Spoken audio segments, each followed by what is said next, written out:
Today I'll be reading On the Banks of Plum Creek by Laura Ingalls Wilder, and this is book 4 of Little House on the Prairie series. And let's go and get started. So, yeah.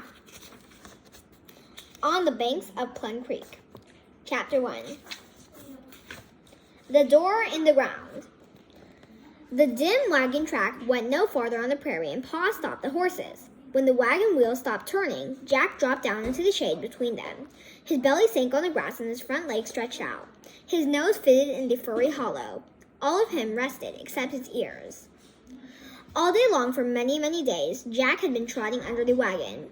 He had trotted all the way from the little log house in Indian Territory, across Kansas, across Missouri, across Iowa, and a long way into Minnesota. He had learned to take his rest whenever the wagon stopped. In the wagon, Laura jumped up, and so did Mary. Their legs were tired of not moving. "This must be the place," Pa said. "It's half a mile up the creek from Nelson's. We've come a good half mile, and there's a creek." Laura could not see a creek. She saw a grassy bank, and beyond it, a little of willow treetops, waving in a gentle wind. Everywhere else, the prairie grasses were rippling away to the sky's straight edge. "Seems to be some kind of stable over there," said Pa, looking around the edge of the canvas wagon cover. "But where's the house?" Laura jumped inside her skin. A man was standing beside the horses. No one had been in sight anywhere, but suddenly that man was there. His hair was pale yellow, and his round face was as red as an Indian's, and his eyes were so pale that they looked like a mistake. Jack growled. "Be still, Jack," said Pa. He asked the man, "Are you Mr. Hanson?" "Yeah," the man said. Pa spoke slowly and loudly.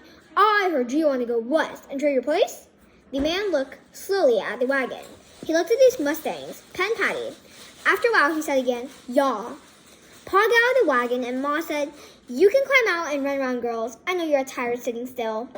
Jack got up, but when Laura climbed down the wagon wheel, but he had to stay under the wagon until Pa said he might go. He looked out at Laura while she ran along a little path that was there. The path went across short, sunny grass to the edge of the bank. Down below, it was a creek, rippling and glistening to the sunshine.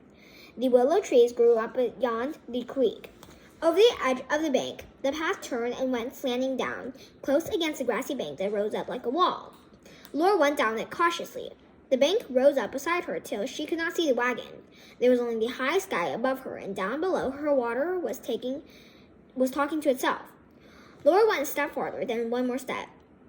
The path stopped at a wider, flat place where it tuned and dropped down to the creek in stair steps. Then Laura saw the door. The door stood straight up in the grassy bank where the path turned. It was like a house door, but whatever was behind it was under the ground. The door was shut.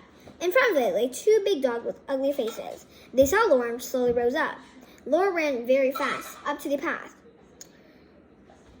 to the safe wagon. Mary was standing there, and Laura whispered to her, "There's a door in the ground and two big dogs." She looked behind her. The two dogs were coming. Come back for part 2.